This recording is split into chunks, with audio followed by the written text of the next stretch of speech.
नकारा है, निकम्मा है, गद्दार है। ये जो किसान है हमारा गुजर, ये तो समझदार है। इसने हृदय में इस बात को बैठा लिया कि हम हमारे नेता का अपमान किया, उसका बदला लेके ही दम लेंगे। लेकिन मेरी बात सुन लो भाइयों, मैं कोई भी दीन हीन गरीब कमजोर आदमी, मेरे पास एक दिन में लाल चौक में था, 4 जुगाड़ वाले लोग लाल मेरे यहाँ बामनवास के मिल गए। साहब हमसे थानेदार ने 15,000 रुपये ले लिया। मैंने कहा चलो बामनवास, मैं लाल चौक में था, मैं उसके साथ बामनवास आ गया। उनके साथ मैं भूल रहा हूँ, पता नहीं कौन काका कहते हैं। तो मैंने थानेदार से कहा मन की 15,000 दो, देरी करोगे तो 1 घंटे का 1,000 ब्याज और लगेगा।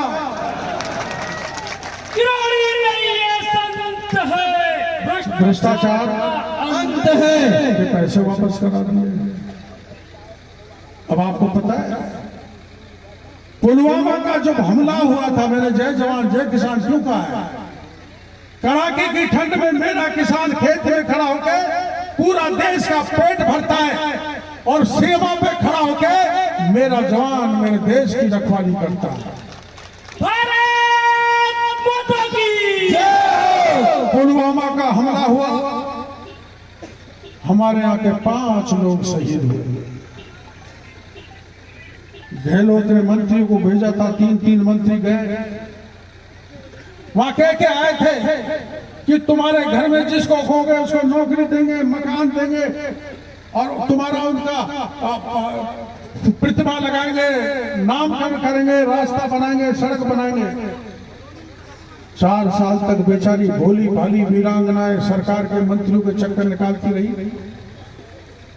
बिल्कुल नहीं सुनी। 4 साल बाद मेरे पास आ गया कि हमको मुख्यमंत्री से मिलाओ। मैंने की क्या कहना है? हमारे देवर को नौकरी नहीं दी, हाँ की थी। मेरे वहां पति का चौराहे का नाम करना था, वो नहीं किया। कॉलेज का नाम नहीं किया। एक गुजरी थी, एक मीणी थी, एक जाट थी, एक राजपूत थी। मेरे पास तो कोई जाता है तो सीधा विधानसभा चल रही थी, मैंने कहा चलो मुख्यमंत्री से मिलाएंगे।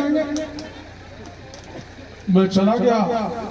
मैं एमएलए 5 बार एमएलए रहा, 3 बार एमपी रहा। मेरे को विधानसभा में इसलिए नहीं घुस दे दिया कि वीरांगनाओं से बात नहीं करेंगे, बल्कि जिनके पतियों ने देश की रक्षा की है और अपना प्राण दे दिया, उनकी बात जब तक मुख्यमंत्री नहीं सुनेगा तब तक मैं यहाँ पर धरने पर बैठा हूँ। पुलिस हमको उठा के ले गई, दूसरी जगह जाके बैठा दिया। मैंने तय कर लिया जब तक इनको न्याय मिलेगा, न्याय नहीं मिलेगा मैं जयपुर की धरती नहीं छोड़ूंगा। ठंड पड़ रही थी, कड़ाके की ठंड। 10 दिन तक बैठा रहा। निकम्मी सरकार ने सुना नहीं। फर्जी जो वीरांगना उनसे मिल रही है, लेकिन उन वीरांगना से नहीं मिली। एक के कपड़े फाड़ दिए, एक के बाल खींच लिए, एक की साड़ी खींच ली, आपने वीडियो में देखा होगा। और उनको जब रात में गिरफ्तार कर लिया, मैं मिलने के लिए जा रहा था तो सामोद के पास थाने के सामने मेरे को घेर लिया। सैकड़ों पुलिस वालों ने अकेले आदमी को घेर लिया। 72 साल का जवान उस पुलिस से लड़ता रहा। मन का जाऊंगा, उनका नहीं जाने देंगे, मन का जाऊंगा, उनका नहीं जाने देंगे। धक्का मुक्की हुई, मेरे कपड़े फाड़ दिए, मेरी गर्दन भी तोड़ दी, 2 महीने अस्पताल में रहा। मैं ये नहीं कह रहा मेरा अपमान का बदला लो, पर ये मैं ये कहने के लिए आया हूं, जिन वीरांगनाओं ने, जिनके पतियों ने देश की रक्षा के लिए अपने प्राण दे दिए, उनका अगर जयपुर की धरती पर या सामोद का अपमान होता है तो उसका बदला लेना आपकी आवश्यकता है।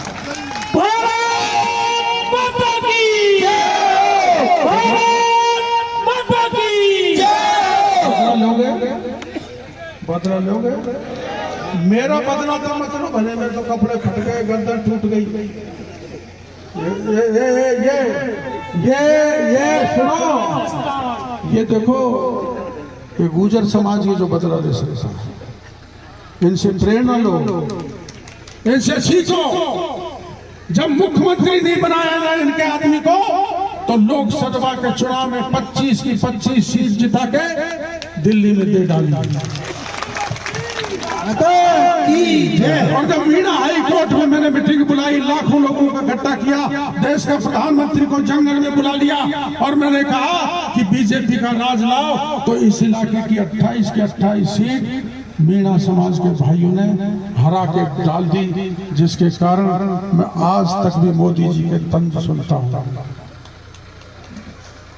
मोदी जी ने कहा, परसों ही फोन आया था, पहली बार आप चूक गए, अब की बार कितनी सीट दोगे? मन के 33 में से 25 सीट जिता के आपकी झोली में डाल दूंगा।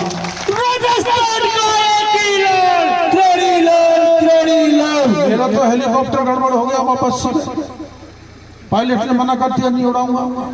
अरे भाई मर जाऊंगा। क्यों, क्या हो गया? मन की मेरे पे पहले ही शक करते हैं वो बामणों से, मैं कि साहब चकमा मार के हेलीकॉप्टर तो उड़ाना ही पड़ेगा, साहब अंधेरा हो गया, कुछ हो जाए। मैंने कि देखो मेरी बात सुनो, मैं कैला देवी का आशीर्वाद लेकर चुनाव लड़ रहा हूँ, बाल भी बाका नहीं होगा। पायलट साहब आप तो उड़ाओ, 5 बजे बाद हेलीकॉप्टर की आंख बंद हो जाती है, लेकिन 5:30 बजे आपके बीच में आके हाजिर हो। इसलिए कि राजेंद्र मीणा को जिताना मेरा धर्म बनता है। राजेंद्र मीणा इसलिए बनता है कि आपने 89 में मेरे को सबसे ज्यादा वोटों से जिता के संसद में भेजा था। इसलिए बनता है कि बामनवास से मैं आपका एमएलए रहा था। इसलिए बनता है कि कुंजीलाल जी आज इस दुनिया में नहीं है, तो कुंजीलाल का बेटा मेरा बेटा है।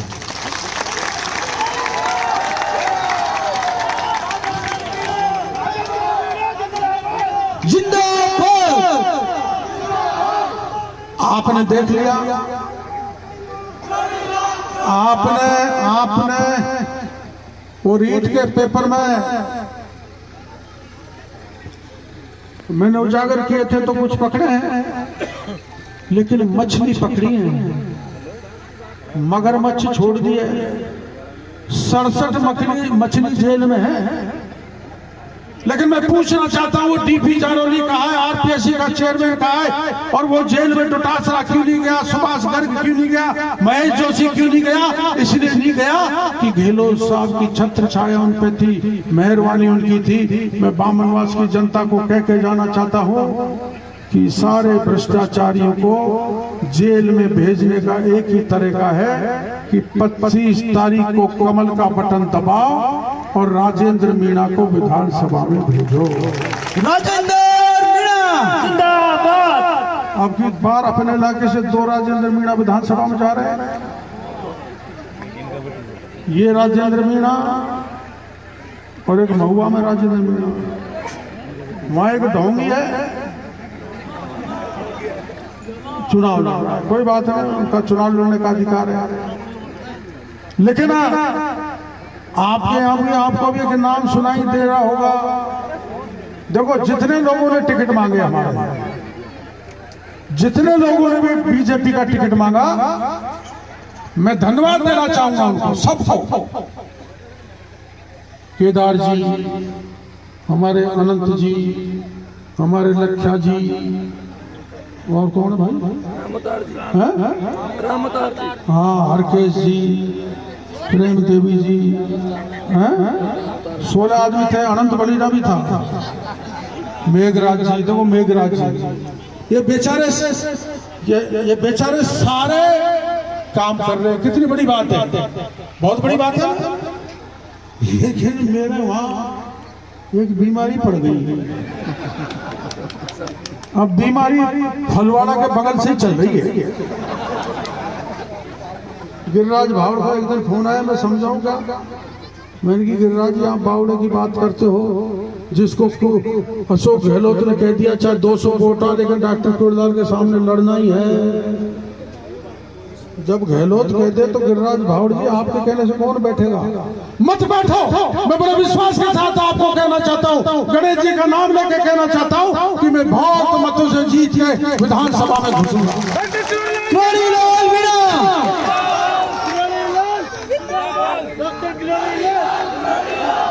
अरे किसी की साड़ी बन जाने से एमएलए बन जाते हैं क्या?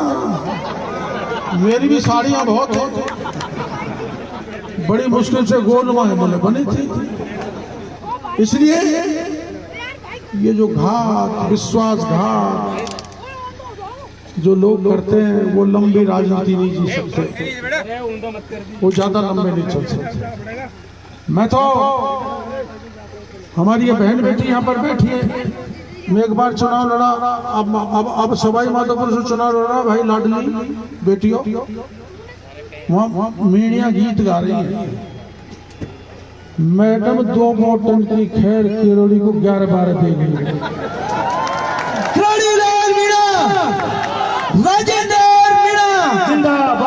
11-12 देंगी। अब तुम किस देंगे मेरे को क्या पता, कि चुनाव आयोग में मेरी शिकायत नहीं हो जाए, ऐसा वोट देंगे। और कैसे, एक बार मैं महुआ से चुनाव लड़ा, बता ही देता हूँ, चुनाव आयोग नोटिस देगा तो दे देगा, जवाब दे देंगे। मैं महुआ से चुनाव लड़ा तो एक गांव, उसमें 167 लोग बाहर नौकरियों में, तो गांव वालों ने तय करे यार कांटे की टक्कर है, एक वोट कैसे पड़े? तो एक महिला ने कहा मैं डाल दूंगी सबके वोट, मेरे को जिम्मेदारी दे दी। उन्होंने कहा तू कैसे डालेगा? उसने कहा कि मैं चुनाव के बाद बताऊं, पहले नहीं बताऊं। तो पोलिंग में गई, और पोलिंग पे जाते हैं, सुनना मेरी बेटी हो, जब वो साई लगाते हैं ना तो हाथ पकड़ता है ना, पोलिंग पार्टी वाला पकड़ता है ना भाई, हाथ पकड़ के साई लगाता है ना, तो उसने जैसे ही हाथ पकड़ने की कोशिश करी तो उस औरत ने कहा ए सुनोगे भी, मेरे से जिंदगी में एक ने हाथ पकड़ा जिसने 7 फेरे खाए, तूने पकड़ लिया तो चप्पल मारूंगी। वो बेचारा बोला ही नहीं, 167 वोट ठोके, जीतने के बाद गया तो मेरे को मिलाया। अरे वाह भाई तो बड़ी बहादुर है। तो मेरी समझ में गीत वैसे ही बनाए, 2 वोटर की खैर केरड़ी को 11-12 देगी रे। तो यहाँ भी मैडम हो, 2 वोटर की खैर राजेंद्र को 11-12 वोट दे देना। राजेंद्र बीजेपी। और सुना मेरा बहुत लगाव बामनवास से रहा है। बामनवास में एक बार मेरी डूबती हुई नैया को पार किया, ये वो बामनवास है, ये वो बामनवास है जहां मैं लोकसभा का चुनाव लड़ा था। कुंजीलाल जी जिंदे थे, सारी पट्टी होकर एक उस समय 9000 वोट पड़ते थे, एक तरफा कमल के फूल को वोट देके मेरे को सबसे ज्यादा वोटों से संसद में भेजा गया। इस बामनवास को मैं जीवन में नहीं भूल सकता, न सवाई माधोपुर को भूल सकता, न टोडा भीम को भूल सकता, न इन जिलों को भूल सकता। हमारे यहाँ एक ERCP का मामला चल रहा है, 60 साल का राज कांग्रेस का निकल गया। उन्होंने कभी नहीं सोचा कि चंबल का पानी कोटा की डाउन स्ट्रीम से लेकर धौलपुर तक बहकर बेकार जा रहा है। लेकिन वसुंधरा जी ने सोचा, मैंने कहा था वसुंधरा जी इस पानी को उठाओ और हमारे जिलों में भेजो। उन्होंने योजना भेज दी 37,000 करोड़ की दिल्ली में। अब गहलोत साहब वोट के नाम पर बहकाना चाहते हैं। वो कहते हैं मोदी जी कह गए थे इसको राष्ट्रीय परियोजना घोषित करेंगे, मोदी जी कह गए थे ये योजना इसको एग्जामिन करवाएंगे, कराएंगे। लेकिन दिल्ली 1976 में कांग्रेस सरकार ने एक कायदा नियम निकाला था कि 75% वाटर डिपेंडेबिलिटी की योजना भेजोगे और बगल की स्टेटों की सारी नदियों का पानी मध्य प्रदेश आ रहा है, वहां के मुख्यमंत्री का लिखा वो भेजोगे तो हम परियोजना घोषित कर देंगे। गहलोत साहब को कमलनाथ ने मना कर दिया, इसलिए योजना लागू नहीं हुई। मैं आपको कहना चाहता हूँ, ये मेरा भी पुराना सपना है। जब चुनाव लड़ा था 89 में, तो मैं आपको कह के जाता था कि चंबल का पानी लाऊंगा, इस इलाके को हरियाणा बना दूंगा। वो वही योजना है। इतना समय लग गया। अगर आप जम के वोट दोगे, सारी सीटों का आप जिताओगे, तो मैं सारे एमएलए को लेके मोदी जी के पास जाऊंगा और कहूंगा चाहे कितना भी पैसा लगे, इस जीवन दायिनी योजना को आप हमारे इलाके के लिए स्वीकृत करें। देखो, मोदी जी कहते हैं डबल इंजन की सरकार। डबल इंजन की सरकार का मतलब राजस्थान में सरकार भारतीय जनता पार्टी की होगी, ये सेमीफाइनल है। और फाइनल 2024 में होगा, जब मोदी जी प्रधानमंत्री बनेंगे। हमारा यहाँ मुख्यमंत्री बैठे और मोदी जी दिल्ली में बैठे, तो डबल इंजन की सरकार सरपट दौड़ेगी और विकास के काम कराएगी। इस बात का मैं आपको भरोसा देना चाहता हूँ। आप तैयार हो कमल के बटन को दबाने के लिए? ईमानदारी से, मजबूती से राजेंद्र को वोट दोगे? अब मैं, ये मेरी पगड़ी है ना, बूढ़ा बड़ा कोई पगड़ी को पटक देता है तो बड़ी से बड़ी गलती माफ कर दी जाती है। ये जो मेरी पगड़ी है ना, ये पगड़ी, इसकी लाज रखोगे पक्का? तो हाथ खड़ा करो, बोल गणेश जी महाराज की जय। अब मेरी इस पगड़ी को मैं राजेंद्र के सिर पे रख दूं? बिल्कुल लाज रखोगे? कोई गड़बड़ नहीं हो जानी चाहिए, हैं? नहीं होगी तो मेरी इस पगड़ी का आप लाज रखोगे। इस पगड़ी को हटा भाई। बोल भारत माता की जय हो।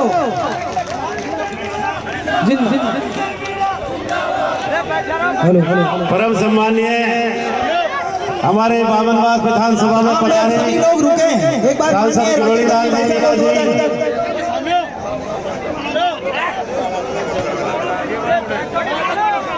सभी लोग अभी माननीय किरोड़ी लाल जी को, सम्मानीय सांसद किरोड़ी लाल मीणा जी हमारे यहाँ हार से सम्मानित किया जाएगा।